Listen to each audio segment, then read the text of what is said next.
প্রিয় দর্শক, নাগরিকের নিয়মিত আয়োজন সংবাদ বিশ্লেষণে আপনাদেরকে স্বাগত জানাচ্ছি। আপনাদের সাথে আছি আমি সাখাওয়াত হোসেন, আর অতিথি হিসেবে যুক্ত আছেন আমাদের সহকর্মী সাইদ আহমেদ। সাইদ আহমেদ, আপনাকে স্বাগত। দর্শক, আপনারা জানেন যে আমরা এই অনুষ্ঠানে সাধারণত সমসাময়িক ইস্যু নিয়ে কথা বলে থাকি, সেই সাথে জানার চেষ্টা করে থাকি পেছনের কারণগুলো। আজকে যদি আমরা একটু হিসাব করে দেখি যে এই বর্তমান সরকার, তারেক রহমানের নেতৃত্বে বর্তমান সরকারের 2 মাস পূর্তি হয়েছে, কি এই 2 মাস পূর্তিতে কতটুকু সফলতা কতটুকু ব্যর্থতা হলো এটা নিয়ে একটু কথা বলতে চাই। সেই সাথে আপনারা জানেন যে IMF এর 6ষ্ঠ কিস্তি নিয়ে একটা ধূম্রজাল তৈরি হয়েছে, সেই বিষয়গুলো নিয়ে একটু কথা বলতে চাই। সাইদ, আপনার প্রথমে একটু জানতে চাই যে এই যে বর্তমান সরকারের 2 মাস পূর্তি, এটি নিয়ে আজকে একটি সংবাদ সম্মেলন করেছেন, তো এই বিষয়টা আপনাকে এই 2 মাসের এই সরকারের সাফল্যের পাল্লা ভারী নাকি ব্যর্থতার পাল্লা ভারী, আপনি কোন দিকে গুরুত্ব দিবেন? সাকত ভাই, আপনাকে যদি এই সরকারের 60 দিনের মূল্যায়ন যদি করতে চাই, আসলে এই নতুন রাজনৈতিক সরকার কোন প্রেক্ষাপটে বাংলাদেশের শাসন ক্ষমতা নিয়েছেন সেটি একটু পর্যালোচনা করে দেখতে হবে। আসলে তারপর আমরা বলতে পারবো যে সরকারের সফলতা নাকি ব্যর্থতার পাল্লা ভারী। আপনি যদি দেখেন যে আসলে এটা তো সত্য, এখন প্রকাশিত হচ্ছে যে আওয়ামী লীগ সরকারের সময় 16 বছরের যে টানা শাসন আমল, সেখানে আসলে বেশ কিছু দুর্বলতা কিন্তু দেখা যায়, যার কারণে কিন্তু মানুষের মধ্যে এক ধরনের প্রতিক্রিয়া তৈরি হতে হতে কিন্তু শেষ পর্যন্ত সরকারকে বিদায় নিতে হয়। সেখানে অনেক অব্যবস্থাপনা ছিল।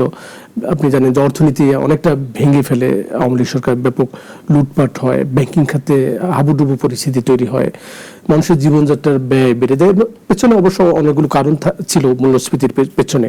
তো সেই প্রেক্ষাপটে আওয়ামী লীগ সরকার বিদায় নেওয়ার পরে আসে কিন্তু অন্তর্বর্তী সরকার। আমি আওয়ামী লীগ সরকার আর খুব বেশি আলোচনা করছি না, যেহেতু অনেক পুরনো বিষয়। অন্তর্বর্তী সরকারে অনেক জ্ঞানীগুণী মানুষকে আমরা শাসন ক্ষমতায় দেখলাম, কিন্তু তারপরে কিন্তু আবার আমরা এই চিত্রও দেখলাম যে এই যে ডক্টর মোহাম্মদ ইউনূসের নেতৃত্বে যে অন্তর্বর্তী সরকার, অনেক জ্ঞানীগুণী লোক ছিল, কিন্তু মানুষ কিন্তু এটিও বলছিল যে গত 54 বছরের শাসন ক্ষমতায় বাংলাদেশে যারাই নেতৃত্ব দিয়েছে, যারা শাসন ক্ষমতায় ছিল, তার মধ্যে সবচেয়ে বেশি অদক্ষতার পরিচয় দিয়েছে এই অন্তর্বর্তী সরকার। অনেক জ্ঞানীগুণী লোক ছিল, সেটা অন্য প্রেক্ষাপট, কিন্তু তারা শাসন ক্ষমতায় সবচেয়ে বেশি ব্যর্থতা দেখেছে। সেখান থেকে আমরা একটি রাজনৈতিক উত্তরণ, আবার গণতান্ত্রিক প্রক্রিয়ায় বিএনপি সরকার নির্বাচিত প্রক্রিয়ার মধ্য দিয়ে আসলো। বিএনপি যদিও আওয়ামী লীগবিহীন নির্বাচন, সেটি আওয়ামী লীগ যারা কর্মী সমর্থক রয়েছে তাদের মধ্যে প্রশ্ন রয়েছে, যদিও আন্তর্জাতিক মহল খুব বেশি প্রশ্ন তুলছে না, যেহেতু আওয়ামী লীগের উপর নিষেধাজ্ঞা রয়েছে, কিন্তু অনেকটা নির্বাচন তো নিয়ন্ত্রিত নির্বাচন, সেটিও কিন্তু অনেকে বলছিলেন যে এবারে নির্বাচনটি অনেকটা নিয়ন্ত্রিত হয়েছে, যেহেতু বড় প্রতিদ্বন্দ্বী ছিল না। বিএনপি ক্ষমতায় আসলো, বড় রাজনৈতিক প্রতিপক্ষ হিসেবে আমরা জামাতের উত্থান দেখলাম, যেটি নিয়ে মানুষের মধ্যে কিন্তু এক ধরনের সমালোচনা বা ভীতির পরিস্থিতিও কিন্তু অনেক সময় শোনা যায় যে বাংলাদেশের ধর্মীয় রাজনীতি বড় কোনো উলম্ফনের দিকে যাচ্ছে কিনা। তো আপনাকে একটুখানি স্মরণ করিয়ে দিই, যখন মানুষের ভিতরে যদি আজকে 3 মাস আগের দিকে যদি তাকান, মানুষের মধ্যে এক ধরনের ভয় ভীতি ছিল, বিশেষ করে নারী যারা আছেন, নারীর নেত্রী থেকে শুরু আমাদের, আপনি যদি গড় সংসারের দিকে তাকান, তখন তারা বলতো যে যদি জামাত ক্ষমতায় আসে, তাদের ভিতরে এক ধরনের আতঙ্ক তৈরি হয়েছিল। কিন্তু এই যখন বিএনপি ক্ষমতায় আসলো, তখন কিন্তু মানুষের ভিতরে এই আতঙ্কটা কেটে গেছে। স্বাভাবিক, যেহেতু জামাত রাষ্ট্র ক্ষমতায় আসে নাই, সেই আতঙ্ক কেটে গেছে, কিন্তু আতঙ্কের অন্য কিছু প্রেক্ষাপট আছে, সেটি হয়তো বা সময় পেলে আমরা আলোচনা করি। আপনি যেটা বলছিলেন যে আসলে বিএনপি তাহলে কি করছে, এই যে বড় একটি উচ্চাকাঙ্ক্ষার জয় নিয়ে, বড় একটি জয় নিয়ে তারা শাসন ক্ষমতায় আসলো, মানুষের মধ্যে কিন্তু স্বাভাবিকভাবে অনেক প্রত্যাশা তৈরি হয়েছিল। এই প্রেক্ষাপটে বলছি যে মনে হচ্ছিল যে আওয়ামী লীগ সরকারের যে দুর্বলতা বা আওয়ামী লীগ সরকার যে দুঃশাসন, সেগুলোর হয়তো বা পুনরাবৃত্তি হবে না। অন্তর্বর্তী সরকার যে দুর্বলতা দেখিয়ে গেছে শাসন ক্ষমতায়, সেখান থেকে আমরা একটা উত্তরণ পাবো। কিন্তু আদতে আসলে সেই আকাঙ্ক্ষা, মানুষের যে বড় আকাঙ্ক্ষা, এই যে এতগুলো আসনে তারা নির্বাচিত হয়ে আসলো, সেটি কি কতটা পূরণ হয়েছে, সেটি কিন্তু পর্যালোচনা করার সুযোগ আছে। এই কারণে বলবো যে মনে হয়েছিল যে যতটা অর্থনৈতিক কর্মকাণ্ড গতিশীল হবে, সেটি হয় নাই। সংস্কার কার্যক্রম, বাংলাদেশের সুশাসন ফেরাতে সংস্কার কার্যক্রম যতটা এগিয়ে যাওয়ার কথা গত 2 মাসে, আসলে সরকার সেগুলো এগিয়ে নিবে কিনা, সেগুলো নিয়েও কিন্তু এক ধরনের প্রশ্ন রয়েছে। আইন শৃঙ্খলা পরিস্থিতি আমরা কিন্তু দেখেছি যে এখন পর্যন্ত নানা সময় কিন্তু নানা রকম বড় বড় আইন শৃঙ্খলা পরিস্থিতির অবনতির তথ্য কিন্তু হুটহাট বেরিয়ে আসছে, এবং নানা জায়গায় কিন্তু আপনি দেখবেন যে আমরা হয়তো বা মূলধারার গণমাধ্যমে অনেক কিছু এড়িয়ে যাচ্ছে, কিন্তু সামাজিক যোগাযোগ মাধ্যমের কারণে কিন্তু আপনি অনেক খবর কিন্তু আমরা পাচ্ছি। সো আইন শৃঙ্খলা পরিস্থিতি যতটা শক্ত হওয়ার কথা ছিল, আপনি জানেন যে অন্তর্বর্তী সরকারের সময় এটি সবচেয়ে বেশি দুর্বল ছিল আইন শৃঙ্খলা পরিস্থিতি, সেটি যতটা শক্ত হওয়ার কথা ছিল সেটি কিন্তু হয় নাই। একই সঙ্গে বড় একটি দুঃসংবাদ বা বড় একটি খারাপ জিনিস যেটা আমরা দেখছি, এটি অবশ্য আওয়ামী লীগ সরকারের পতনের পর থেকেই তৈরি হয়ে দেশে যে নৈরাজ্য, বিশেষ করে চাঁদাবাজিতে যে মুখ বদল হয়েছিল, সেটি কিন্তু বিএনপি পুরোপুরি এখনো নিয়ন্ত্রণ করতে পারে নাই। বিএনপি বেশ কিছু রদবদল করেছে প্রশাসনে, পুলিশে, ব্যাংকিং খাতে আমরা দেখছি। তারা নিজেদের অনুগত ব্যক্তিবর্গকে বসালেন, সেটি নিয়েও কিন্তু প্রশ্ন উঠছে অনেক জায়গায় রদবদল নিয়ে। হুটহাট তারা অনেক ব্যক্তিকে যেভাবে সরিয়ে দিয়েছেন, সেই প্রশ্নগুলো কিন্তু রয়েছে। সব মিলিয়ে সংস্কার কার্যক্রম নিয়ে আমরা ধোঁয়াশা দেখছি, সুশাসন পুরোপুরি নিশ্চিত করা যায় নাই। তার উপরে একটি সমালোচনার জায়গা যেটি মানুষ করছে, আমি যে কথাগুলো বললাম এগুলো কিন্তু মানুষের মধ্যে এক ধরনের প্রতিক্রিয়া। মানুষ যেটি বলছে যে এর উপরে যেটি সরকার আসলে যতটা দক্ষভাবে, সরকারের কথা বলছি আমি কিন্তু সংসদের কথা বলছি না, মানে সরকার, প্রধানমন্ত্রীর নেতৃত্বে মন্ত্রী, প্রতিমন্ত্রী, উপদেষ্টারা যারা রয়েছেন, সরকারের যতটা দক্ষতার প্রত্যাশা মানুষের মধ্যে তৈরি হয়েছিল, অনেকেই কিন্তু এখন এই গত 2 মাসের শাসন ক্ষমতায় কিন্তু অনেকেই মনে করছে যে আসলে অতটা দক্ষ শাসন ব্যবস্থা সরকার প্রতিষ্ঠা করতে পারেনি। সরকারে যারা রয়েছেন তাদের অনেকের দক্ষতা নিয়ে কিন্তু জনমনে প্রশ্ন রয়েছে। আমরা হয়তো মনে করছি যে এই সরকারটাই একেবারে পুরোপুরি আগামী 5 বছর এই সরকারে যারা আছেন তারাই টিকে থাকবে, তা না, এখানে হয়তো রদবদল হবে, কিন্তু অনেকের দক্ষতা কিন্তু প্রশ্নমুখে পড়ছে। এই সফলতার জায়গাটা কি দেখছেন আপনি? একদমই তাই। আমি তো এতক্ষণ আসলে সরকারের সমালোচনায় অনেকগুলো জায়গা বললাম, এখানে সরকারের ছোট ছোট বেশ কিছু অর্জনের জায়গাও কিন্তু আমাদের আসলে মূল্যায়নের সুযোগ রয়েছে।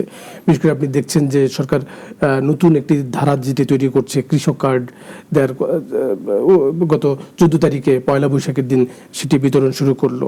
আবার সামাজিক নিরাপত্তা কর্মসূচিকেও সরকার কিন্তু বাড়তি মনোযোগ দিচ্ছে।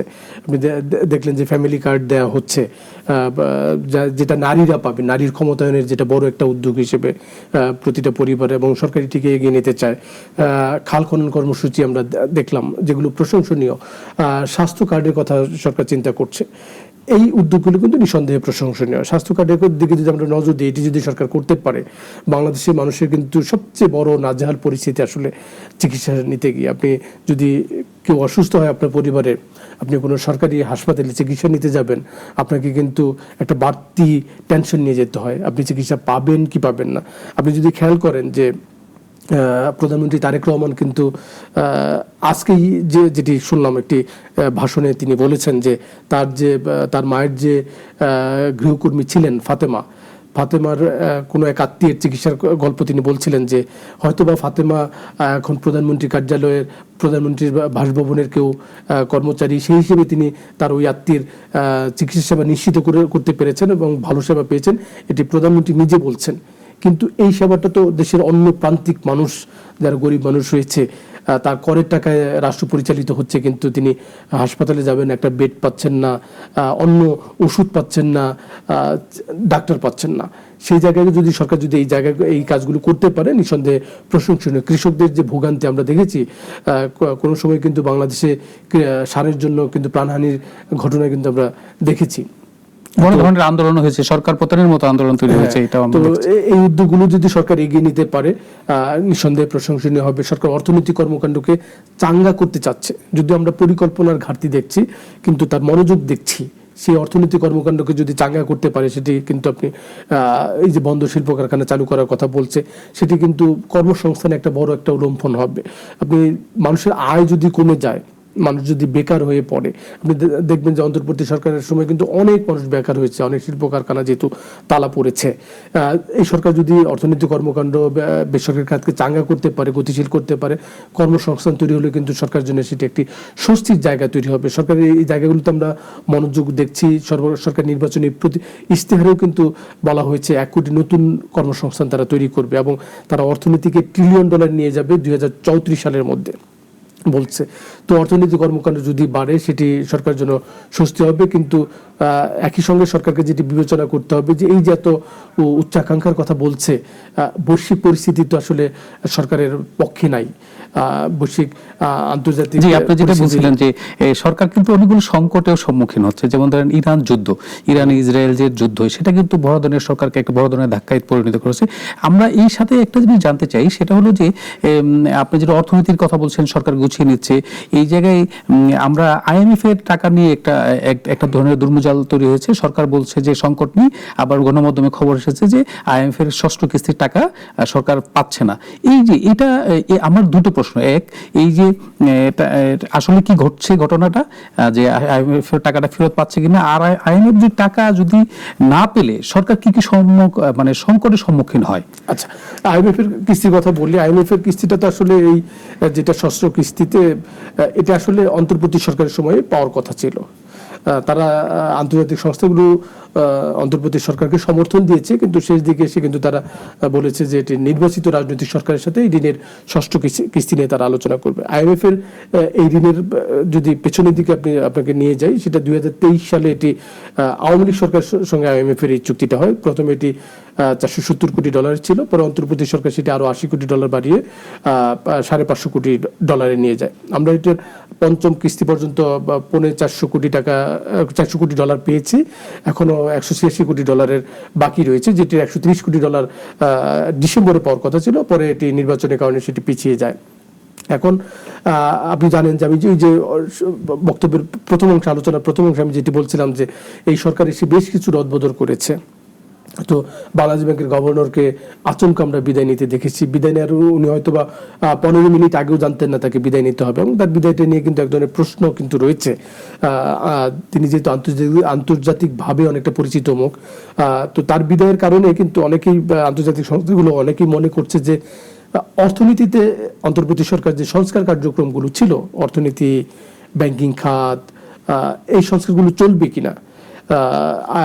আহসান ইসা মনসুরকে যেহেতু সরিয়ে দেওয়া হলো, অনেকেই কিন্তু লিঙ্ক করছেন যে এটার কারণে আসলে আন্তর্জাতিক সংস্থাগুলো সরকারের প্রতি হয়তো বা কিছুটা বিমুখ হয়ে এই যে ঋণের কিস্তি যেটি বলা হচ্ছে, রিপোর্ট হচ্ছে যে এটি সরকার এখনো সিদ্ধান্ত দেয় নাই। এবং আপনি যদি এই মিটিংয়ের যদি বিগত দিনের যে রেওয়াজগুলো যদি দেখেন, তারা ঋণ ছাড়ের সিদ্ধান্ত নিলে কিন্তু মিটিংয়ে কিন্তু অনেকটা আনুষ্ঠানিকভাবে জানিয়ে দেয়, সেটি কিন্তু করে নাই। যদিও সরকার বলছে যে সরকারও কিন্তু অনেকটা স্বীকার করছে যে চূড়ান্ত সিদ্ধান্ত তারা জানায় নাই, আরো হয়তো বা 15 দিন তারা আলাপ আলোচনা করবে।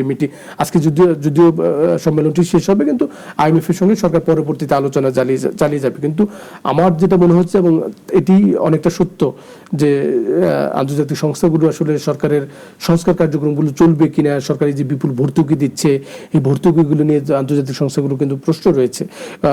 আন্তর্জাতিক সংস্থা কখনোই কিন্তু এই ধরনের ভর্তুকিকে সমর্থন করে না। কাজে এই সংস্কার, সেটা রাজস্ব কাঠামোতে, ব্যাংকিং ব্যবস্থায় ভর্তুকি চলবে কিনা, এসব প্রশ্ন তো IMF কে, বাংলাদেশ সরকারকে স্পষ্ট করতে হবে। তারপরেই হয়তো বা তারা আলাপ আলোচনা করে সিদ্ধান্ত নেবে। তার আগে তারা, আমার মনে হয় না এই পদক্ষেপে যাবে। এবং সরকার যেটি ইঙ্গিত করছে, তারা নতুন করে প্যাকেজ চাচ্ছে। IMF হয়তো বা তাই বলছে যে অন্য কোনো প্যাকেজে তারা বাংলাদেশকে সহযোগিতা করবে, কিন্তু এটি যেহেতু সংস্কার রিলেটেড ছিল, এটি হয়তো বা তারা অব্যাহত নাও রাখতে পারে। সাইদ আরমান, আমরা একটু জানতে চাচ্ছিলাম, যদি IMF এর এই কিস্তির টাকাটা আমরা না পাই, তাহলে আমাদের কি কি সংকটের সম্মুখীন হতে পারে, সরকার কি কি সম্মুখীন হতে খুব পারে? ছোট করে বলি, IMF যে কিস্তিটা আমরা পাবো, এটা আহামরি কোনো ডলার না। আপনি যদি আমাদের রপ্তানি আয় দেখেন, প্রায় $3.5 বিলিয়ন। আমাদের প্রবাসীরা গত মাসে প্রায় $4.25 বিলিয়ন পাঠিয়েছে। সেই তুলনায় এই IMF এর ঋণের পরিমাণটা খুবই সামান্য। কিন্তু এত গুরুত্বপূর্ণ কেন? আসলে আন্তর্জাতিক সংস্থাগুলোর ঋণ যেটি হয়, যে এক ধরনের আত্মবিশ্বাস বাড়ায় সরকারকে কিছুটা সাহসী করে। আন্তর্জাতিক পরিমণ্ডলে সরকারের, ওই রাষ্ট্রের বা সরকারের ঋণ ফেরত দেওয়ার সামর্থ্য আছে, সেটির প্রকাশ পায়। এই কারণে কিন্তু সুনাম, সম্মানটা কিছুটা বাড়ে। এই কারণে কিন্তু আন্তর্জাতিক ঋণগুলোর দিকে সরকারের মনোযোগ থাকে, ক্রেডিবিলিটি উন্নতি হয়। এই কারণে, তাছাড়া এই যে অর্থ, সেই অর্থের বিচারে কিন্তু এটি খুব গুরুত্বপূর্ণ না। আপনি যদি দেখেন যে আমরা তো এ পর্যন্ত প্রায় $15 লাখ কোটি ঋণ নিয়েছি নানা সংস্থা, রাষ্ট্র থেকে। তো এগুলো আমরা পাওয়ার কারণে যেটা হয়েছে যে বাংলাদেশ ঋণ ফেরত দিতে পারবে, সেই একটা পরিস্থিতি কিন্তু তৈরি হয়েছে। এটি তো এই $15 লাখ কোটি একদিনে ঋণ তৈরি হয় নাই, এটি আমরা আস্তে আস্তে নিয়েছি। ওই কারণে এটি সরকার খুব গুরুত্ব দিচ্ছে, যে না হলে সরকারের সুনামটা নষ্ট হবে আর কি। আমি একটু ছোট্ট করে আরেকটা জিনিস জানতে চাই, যে এই যে IMF এর এই যে ঋণের টাকা নিয়ে আপনি বলছিলেন যে এই ধরনের আত্মবিশ্বাস তৈরি হয়, এই জায়গায় এই যে ব্যাংকিং ক্ষেত্রে কোনো প্রভাব পড়ে কিনা, আর ব্যাংকিং ক্ষেত্র মানে ব্যাংকিং সেক্টরটা আমি ছোট করে জানতে চাই যে ব্যাংকিং সেক্টরে বর্তমানে কি সংকট বিরাজ করছে? ব্যাংকিং সেক্টর যদি দেখেন, সবচেয়ে বড় সংকট আসলে আমানতকারী অনাস্থা, যেটি অন্তর্বর্তী সরকার যেটিকে বাড়িয়ে গেছে। অন্তর্বর্তী সরকারের বড় ব্যর্থতার একটি জায়গা কিন্তু এই আমানতকারীদের অনাস্থা তৈরি করে গেছে। ব্যাংক চলে আমানতকারীদের জায়গায়, কিন্তু আমরা দেখলাম যে বিগত দিনে বাংলাদেশে আসলে ব্যাংকের যারা পরিচালক তারা নিজেদেরকে ব্যাংকের মালিক মনে করেন। এটি তো সত্য না। এই আমানতকারীদের অনাস্থা তৈরি হয়েছে, সেটি কাটাতে হবে। ব্যাংকিং খাতে পাহাড় সমান খেলাপি ঋণ, মানে এত উচ্চ খেলাপি ঋণ দক্ষিণ এশিয়ার দেশগুলোতে কোথাও নাই বাংলাদেশে, এবং ঋণের টাকা আবার লোপাট করে তারা পাচার করেছে। এই ঋণ ফেরত আসবে কিনা সেই প্রশ্ন কিন্তু উঠছে। এই খেলাপি ঋণটা একটি বড় সংকট, আমানতকারী অনাস্থা। আরেকটি সংকট তৈরি করে গেছে অন্তর্বর্তী সরকার, সেটা হলো মার্জার, এই সামন্তবাদী প্রক্রিয়ায় বিয়ে, যেটাকে বলা হয়, যে সকালবেলা মেয়েকে বলা হলো আজকে তোমার বিয়ে।